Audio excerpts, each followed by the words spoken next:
اعوذ باللہ من الشیطان الرجیم بسم اللہ الرحمن الرحیم۔ السلام علیکم۔ امید کرتی ہوں کہ جماعت نحم کے تمام بچے بخیریت ہوں گے۔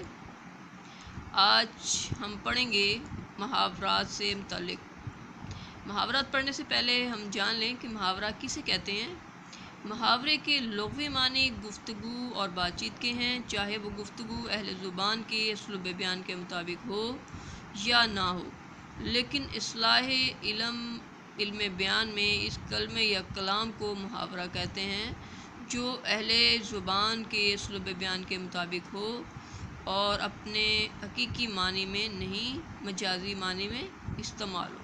مثلاً 3، 5 اور 7، 5 ان دونوں مثالوں کے لغوی معنی ادنیٰ اعلیٰ، چھوٹے بڑے سب جانتے ہیں، لیکن پہلے مرکب 3، 5 کی اصطلاحی معنی لڑائی جھگڑے دنگا فساد وغیرہ کے ہیں۔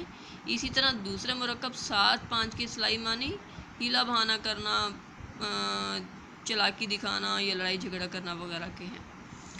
اس کے لغوی معنی جیسے دیکھیں، مزید جو ہیں کچھ الفاظ مفرد لفظ جو ہیں وہ دیے جائیں گے۔ ان کے لغوی معنی جو ہیں وہ دیکھنے سے پتہ لگیں گے کہ مجازی معنی ذہین، چلاک، مکار، تیز ترار وغیرہ کے ہیں۔ کچھ الفاظ جیسے ہیلا بہانہ، یاری مکاری، لڑائی جھگڑا وغیرہ، اس طرح سے ان کے وضاحت کے لیے مندرجہ ذیل مثالوں پر غور کریں تو ہمیں پتہ لگے گا کہ وہ تمام جو ہے محاورات جو اپنے اصطلاحی معنوں کی بجائے، اپنے حقیقی معنوں کی بجائے اپنے مجازی معنوں میں استعمال ہوتے ہیں، وہ اصطلاح علم میں اور اسلوب بیان کے قریب صحیح محاورات جو ان کے کلام کے مطابق، ان کے اسلوب بیان کے مطابق استعمال کیے جاتے ہیں، انہیں ہی صحیح محاورہ کہا جائے گا۔ ذیل میں کچھ محاورات دیے گئے ہیں، ان میں سے ہر محاورہ جو ہے وہ ہم پڑھیں گے اور اس کو اچھے سے یاد کریں گے۔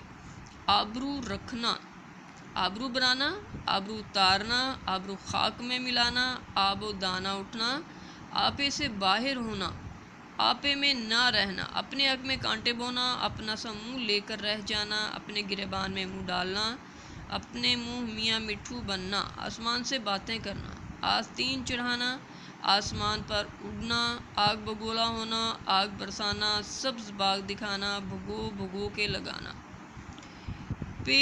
بیڑا اٹھانا، بے نکت سنانا۔ پانی میں آگ لگانا، پانی پانی کرنا۔ آج ہم اپنے کام کو یہاں تک اختتام پذیر کریں گے۔ اجازت دیں، اللہ حافظ۔